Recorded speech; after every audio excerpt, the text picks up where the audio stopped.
Vanessa, ini lapangan yang luar biasa sekali, fasilitas luar biasa sekali dari Persija. Mungkin bisa diceritain perkembangan pembangunan lapangan latihan Persija ini?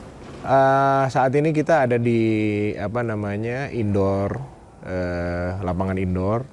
Ini di sini kita ada fasilitas, kalau Bang Firsi bilang luar biasa, ya sebenarnya ini sederhana lah.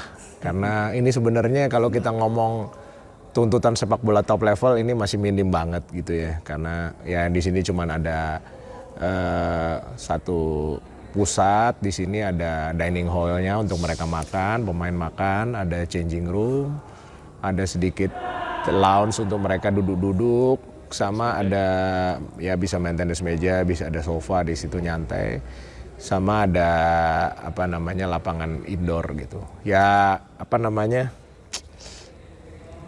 ini baru sedikit lah, artinya ini sangat minimalis. Ya masih jauh dari sempurna, dari kebutuhan sepak bola top level. Ya mudah-mudahan kedepannya bisa jadi lebih baik lah, bisa berkembang lebih baik dengan fasilitas yang lebih baik lagi. Yang lagi dibangun apa lagi? Kita ada lapangan satu ya kan. Sekarang beberapa kali masih dipakai trial lapangannya karena juga permukaannya masih sedang disempurnakan, kerataannya gitu. Kemudian nanti harapannya kalau tingkat kerataannya udah sempurna, nanti tim utama juga bisa latihan di lapangan yang baru ya. Rencananya rampung kapan, Bang? Sekarang sudah rampung, sekarang ini lagi tahap penyempurnaan, dicoba-coba, masih trial, kontraktornya juga banyak melakukan assessment, ada area-area yang misalnya masih kurang sempurna, disempurnakan gitu. Makanya diperlukan banyak trial untuk mengetahui kekurangan-kekurangan gitu. Vanessa, mungkin bisa tolong ceritain sedikit soal Persija Development dan perkembangan akademi di Persija sekarang ini?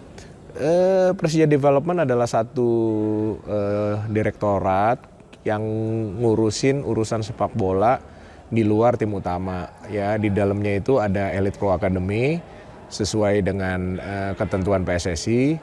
Kemudian ada yang namanya Persija Boarding School. Itu adalah kolaborasi antara pendidikan sepak bola dan pendidikan formal, di mana anak-anak itu bisa tinggal di asrama 24 jam, urusannya hanya bola dan sekolah gitu. Jadi kegiatannya pagi latihan, mereka sekolah, nanti sore ada latihan lagi, ada kegiatan-kegiatan ekstrakurikuler seperti sekolah pada umumnya, cuman berbasis asrama. Kemudian ada juga Persija Soccer School, itu adalah seperti sekolah sepak bola dengan konsep individual development. Jadi supplementary program untuk anak-anak SSB, dia latihan di tempat yang lain. Di Persija dia bisa nambah untuk peningkatan kemampuan individualnya. Kemudian juga kita punya Persija Coaching School. Saat ini kita sedang mengadakan ada 2 batch kursus di license PSSI. Ya kan, itu adalah untuk pendidikan pelatih. Dan yang paling gede ya, dan juga mungkin paling kurang diperhatikan orang, tapi justru sebenarnya sangat paling penting, itu yang namanya Persija Grassroots. Jadi bagaimana ini adalah satu program Persija untuk mempromosikan sepak bola dan tentu saja Persija Jakarta. Supaya harapannya makin banyak nih orang Jakarta yang nggak main bola jadi main bola, dan yang main bola dia nggak berhenti main bola gitu. Oke, ada berapa siswa sekarang Kita kalau total di organisasi kita, Persija Elite Pro Academy ada sekitar 100 pemain, kemudian di boarding school ada sekitar 100 pemain, kemudian di soccer school ada sekitar mungkin 300 pemain. So di organisasi kita saat ini yang under kita langsung itu ada sekitar 500 pemain. Tapi juga kita punya SSB Mitra yang mengikuti kegiatan-kegiatan Persija Grassroots ya. Ya lumayan bisa lebih dari ribuan anak juga yang di bawah atau punya hubungan dengan Persija Development. Meskipun kelihatannya banyak, tapi sebenarnya itu masih jauh dari banyak, karena kalau kita lihat penduduk kota Jakarta yang 10 juta plus juga daerah-daerah penopang, bisa mungkin di peak hoursnya bisa sampai 15 juta orang. Ya jumlah itu masih sangat-sangat kecil rasionya untuk jumlah anak-anak yang bermain bola. Seharusnya berapa bang standarnya bang kalau dari penduduk bang? Begini, kita kalau ngomong ini kita ngomong angka partisipasi, karena partisipasi itu adalah fondasi di dalam sepak bola. Kita nggak bisa ngomong pembinaan sepak bola yang elit, kita nggak bisa dapat pemain elit pro academy yang mumpuni kalau kita punya basis populasi pemain grassrootsnya itu sedikit. Gitu. Dan kita sekarang punya 100 orang di Elite Pro Academy, tapi kita mungkin memilih 100 itu mungkin hanya dari sekitar tadi mungkin 1.000 atau 2.000 pemain, sehingga tingkat kompetitifnya enggak dan tingkat selektifnya tidak setinggi di negara-negara yang sepak bolanya sudah maju gitu. Dimana saya ambil contoh, kita berpartner sama salah satu klub Liga Spanyol, Deportivo Alaves. Mereka itu di kota Vitoria itu penduduknya hanya 250.000 gitu ya, tapi mereka punya penonton setiap minggu itu rata-rata hampir 17.000, 18.000 orang yang datang ke stadion out of 250.000 orang. Artinya itu persentasenya sangat besar untuk sebuah basis massa fans gitu. Dan juga di organisasi mereka, baik di klub Alavesnya sendiri maupun juga di satelitnya mereka, itu juga hampir banyak sekali pemain yang mereka kelola, sehingga akhirnya mereka bisa mendapatkan satu level kompetitif dan level pemain yang diinginkan gitu. Itu pun kita baru ngomong yang kelasnya Deportivo Alaves yang notabene itu liliput lah untuk di negara sebesar Spanyol gitu. Tapi artinya angka partisipasi itu yang sangat-sangat luar biasa gitu. Mungkin Bang Firsi juga tahu Villarreal kalau nggak salah ya, jumlah penduduknya sama ukuran stadionnya hampir sama gitu kan, atau bahkan stadionnya lebih gede daripada. Artinya kan ini luar biasa gitu ya. Ini yang kedepannya ini yang harus dibangun, karena juga kalau kita ngomong industri sepak bola, yang membiayai prestasi itu harus partisipasi. Kalau partisipasinya banyak, ya industrinya akan hidup gitu, karena fans itu mungkin dia nonton bola, dia beli tiket, dia beli shawl gitu, tapi mungkin dia nggak beli celana, dia nggak beli kaos kaki, dia nggak beli sepatu bola gitu kan. Ya kan? Tapi kalau dia pelaku, dia akan beli celana, dia akan beli kaos kaki, dia akan beli sepatu bola. Kalau dia kepengen lebih serius, dia akan beli whey protein, dia akan beli multivitamin, dia akan beli suplemen. Ya kan, industrinya hidup gitu. Tingkat konsumsi olahraganya juga menjadi tinggi, dan itu efek untuk industri olahraga, tapi juga efek untuk pembangunan manusia di human development-nya itu sangat berdampak, karena akan ketemu manusia-manusia yang sehat dan manusia-manusia yang juga karena dia pelaku olahraga pasti sportif, kompetitif, terbiasa dengan menang kalah, ya kan, terbiasa dengan persaingan. Saya yakin di dunia kerja yang lain kita akan ketemu orang-orang yang punya etos kerja sangat baik gitu, karena pembangunan manusia melalui olahraga. Yang menghalangi partisipasi kalau menurut Esa, terutama untuk ke Persija sendiri, karena kita tahu kan Persija namanya begitu besar di Jakarta, daerah utama di Indonesia, tapi kok partisipasinya masih rendah, itu kenapa?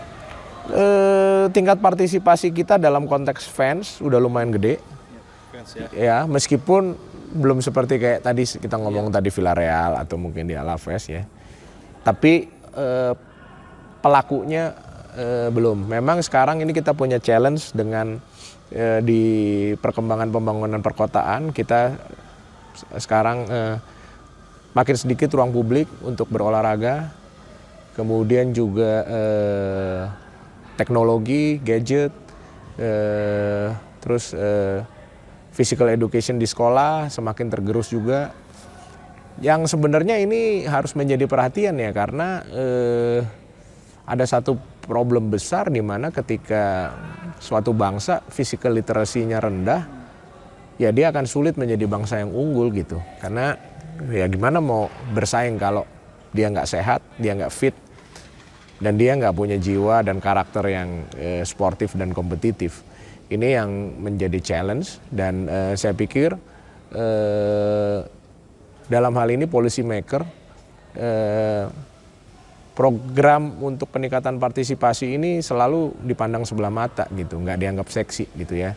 Saya ambil contoh, saya sih nggak pernah denger ya Kemenpora gitu kan, atau mungkin PSSI ngomongin soal numbers gitu. Gue jadi Menpora, orang di Indonesia ini yang aktif berolahraga mengikuti anjuran WHO 150 menit per minggu, itu datanya sekian orang. Gue punya target, ya kan? Gue punya mimpi bahwa dengan program-program gue, after 1 year, misalnya angkanya naik 50% kah, 100%, whatever. Gitu. Demikian juga dengan PSSI gitu ya. Belum pernah saya dengar ketua umum atau siapapun bicara soal kita nih yang main bola, register player kita, ya saya tahu data FIFA udah lama, itu sekitar 80.000 orang. Gue pengen after 1 year dengan program-program A, B, C, D bisa jadi 100.000, 200.000, 300.000 gitu. Jadi dari policy makernya sendiri nggak pernah ada satu policy yang memang dipersiapkan dengan planning yang baik, dengan strategi yang baik untuk memang meningkatin partisipasi. Karena semua ngomongnya juara. Yes, elitism. Kita terjebak pada elitism. Oke, dengan gua jadi Menpora, gua akan dapat jumlah medali sekian. Di Olimpiade kita masuk peringkat berapa, bla bla bla. Yang PSSI dan mungkin juga PB-PB yang lain semuanya juga ngomong SEA Games, Asian Games, Olympic Games, Asia Cup, AFF, World Cup, all the monumental event yang sifatnya untuk mencari juara itu. Which is itu sangat bagus, sangat penting, karena itu juga salah satu yang bisa menggairahkan grassroots. Tapi juga perlu ada satu strategi yang despite of prestasi kita di level elit, minat orang untuk bermain bola, ya kan, minat anak-anak untuk berolahraga itu meningkat gitu. Nah ini yang saya pikir kedepannya perlu dipikirkan dan perlu diseriusin. Ada satu program yang spesifik untuk naikin jumlah partisipasi, baik di sepak bola atau mungkin kalau kita di keluarga besar olahraga ya partisipasi berolahraga, supaya ya at least hampir semua orang Indonesia tuh memenuhi anjuran WHO gitu.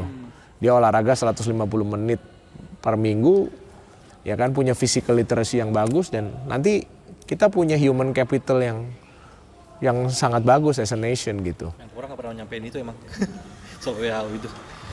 Ya itu yang saya bilang, kita selalu terjebaknya sama elitism. Iya, ya.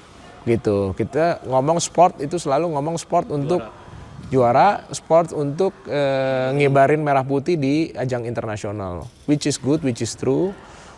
Tapi kita juga harus ngomong bahwa sport sebagai fondasi untuk pembangunan manusia gitu loh. Itu yang ya perlu digarap lebih serius ya menurut saya. Dan kalau konteksnya sepak bola nggak ada lain, harus banyak program-program yang berusaha mempopulerkan sepak bola, merangsang anak untuk main bola.